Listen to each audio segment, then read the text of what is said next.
On behalf of anyone who lives in, has been to, or even cares about Canada, I deeply apologize for this episode's existence. When I have a choice between two episodes for an animated Atrocities, I'll inevitably go with the worst one, because, oh boy, we've got a bad one tonight. Look, I'm just gonna come right out and say it, but this episode is quite frankly disgusting. Personally, I'm not really into the I'm offended for you mindset, because that's pretty much a contradiction in and of itself. But this is one of those kinds of things that just makes you feel dirty watching it. And yes, I was saying I was apologizing to Canadian people. Honestly, if any other nationality, hell, any other group, got the treatment that this episode is giving, the episode would have been banned outright. What are we waiting for? Let's begin. Summer.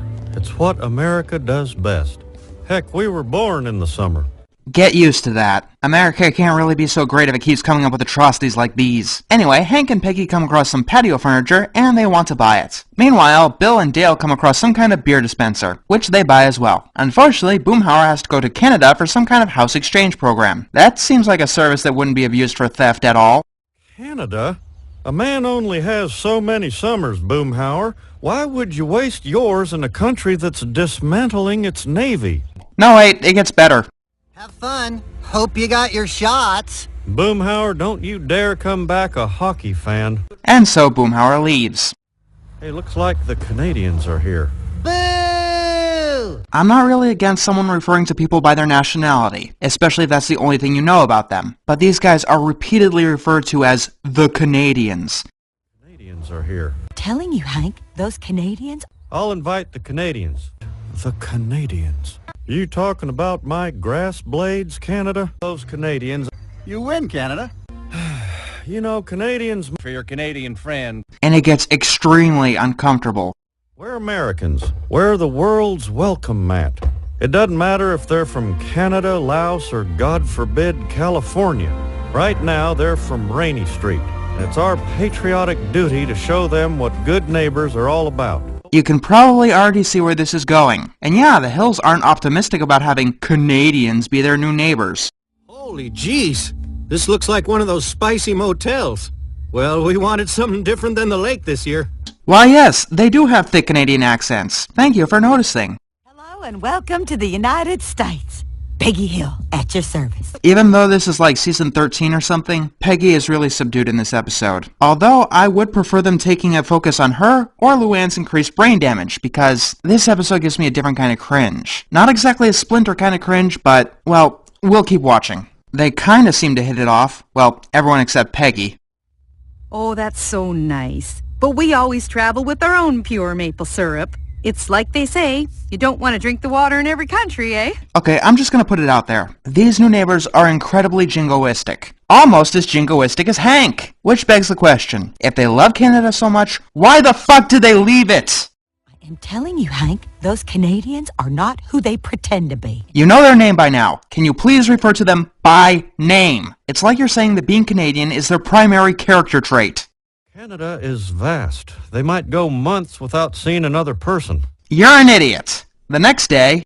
Hey, how's it going, everybody? Maureen made a nice tray of her brownies, eh? So what do you say? Let's get at it. Wow. Having them say A at the end of every single fucking sentence. Canadian people don't really do that. Even people with Tourette's don't say a verbal tick at the end of every single fucking sentence. Yes, I get the point. They really want to hammer on the point that this guy's a Canadian. Gordon, the Canadian, doesn't want to watch American football because he finds it boring. Fair enough, I do too. Tell you what, Peggy's dying to throw a party to break in our new patio furniture. I'll invite the Canadians. Stop referring to them as the Canadians. They have names! But enough of that. We need to build a bar worthy of housing our kegerator. Building montage!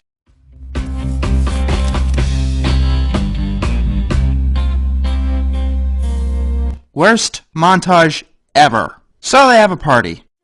I'm confused, Aunt Peggy. I feel like we're inside, but I'm pretty sure we're outside. Remember when Luann was a compelling character trying to get her life back on track after being dealt a shitty hand with shitty parents? Anyway, the new neighbors are kinda assholes. And of course Gordon doesn't like the beer because it's not Canadian. This can't be right. Nobody's that rude. There has to be some kind of cultural misunderstanding. Was this episode originally written with another nationality in mind? Cultural differences. Really. The Hills get a noise complaint. Wait, which neighbors would call the cops? Everybody's here. except the Canadians. Stop referring to them as Canadians! When you do that, it makes it seem like them being Canadian is the problem! Imagine if these new neighbors were Mexicans, kept constantly being referred to as Mexicans, and kept doing asshole behavior, while pretty much shouting, "Long live Mexico!" It's about time you woke up, Hank. Anger is more fun when shared. Oh, don't worry, sweetie. I'll get to you again when I review Goodbye Normal Genes, you pathetic wreck of a character. Hank is angry at Bobby because he's using the metric system, despite, that the United States is one of only 3 countries that still uses the English system. And one of those countries ain't England. But Dad, Canada's metric system makes so much more sense. A yard, a foot, an ounce. That's so random. Why not measure things in squirts and dogs' tails? Why not bring up the actual benefit of the metric system? That it measures things in systems of 10, making mathematics quicker and easier. This is America, dang it. We know what we're doing. Like giving bailouts to the people who wrecked our economy, allowing them to shirk responsibility. Hey there, Hank. Can I make you up a rye and ginger? Nothing says summer like an RNG. Oh, for the love of... Why don't you have them... Actually, I can't come up with an example of how you could make them more stereotypical. What the actual fuck? Canadian people must be the most tolerant people in the world if they'd let this kind of horrible display pass. Oh, sorry about that. We're not familiar with your local customs. Why does this episode treat Canada like it's Mongolia or China or something?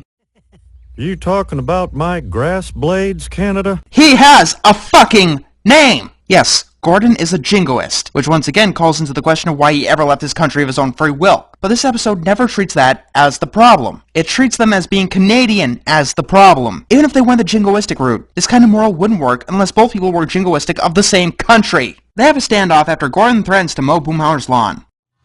That Gordon Huskins, all he talks about is how great Canada is and what's wrong with America. And you doing the inverse earlier is really better? Summer. It's what America does best. Heck, we were born in the summer. In Canada, a man only has so many summers, Boomhauer. Why would you waste yours in a country that's dismantling its navy? Fucking hypocrite! They want the Hills to turn down the music because they're reading. And as we all know, Canadians are the most boring people in the world.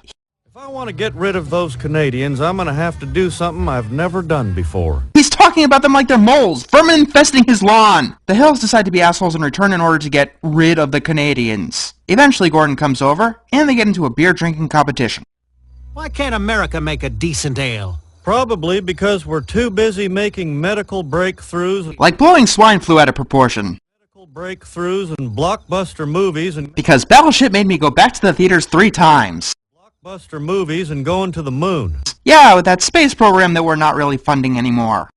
Yeah? Well, we invented zippers, penicillin, and the Zamboni. What's the matter, Gordon? Universal healthcare slip your tongue? Or did the writers have to make your comeback so pathetic to make Canada look bad? So Gordon, in an outrage, goes to mow Boomhauer's lawn with a Canadian mower. Hank gets into his mower, and then Gordon goes to mow Hank's lawn. They eventually get pulled over by the cops. Oh, God. .085. He's been drinking all day. How is he just over the legal limit? .09. Huh. You win, Canada. And he's barely been drinking. How the hell does he have a higher BAC? Buck Strickland, Hank's boss, gets him out of jail. I'm sure I'll have an opportunity to talk about him in the future too. What about me? You're a foreign national who committed a criminal offense. May God have mercy on your soul. Wouldn't the house swap program cover instances like this? It's not like he's an illegal immigrant or something. We do have protocols for stuff like this, right? Hank, you gotta help me. Oh, you mean bail you out of trouble? How terribly American that would be of me. Yeah, like keeping drunk vacationers trapped in prison indefinitely. Also, Hank is just as, if not more jingoistic than the Canadians he keeps complaining about. Hey, good news, everyone. Gordon got another death threat, but it's okay. They moved him to a single cell with a roommate who they tell me has his back. Fun fact about America. We have the highest prisoner per capita population in the world. Mostly for drug offenses and bullshit like this. Anyway, Boomhauer comes back home with a girl who is never going to be seen again in any other episode. I would say that Hank does the right thing and lets Gordon out of prison, but it's just another bullshit excuse to say how great America is and how terrible Canada is. Oh, I'm sorry, the Canadian people. What about the chemicals? I may have imagined those chemicals. I imagine you're right. Well, it looks like someone's learned something. Too bad it's the wrong fucking people learning the wrong fucking lesson. The only lesson that they needed to learn is that if Canada is so fucking great, then don't fucking leave it! And honestly, if Hank ever went to Canada for the same contrived reason, he'd probably be doing the same bullshit. Also, did I mention that these Canadian people went to Texas for the entirety of summer? You know, Canadians might be sanctimonious and bland, but... Wow. Just wow. That right there just painted all Canadians in the brush that this episode was doing. I have to wonder what the intention was here. And like I said, any other nationality and this episode would have been banned. I am entirely sure of that. America has been protecting Canada ever since England stopped. Because they managed to get their independence without a war. Who's there when tyranny strikes, or when earthquakes hit, or tsunamis roll? We are. Anyway, they get rid of their keg in order to get Gordon out of prison.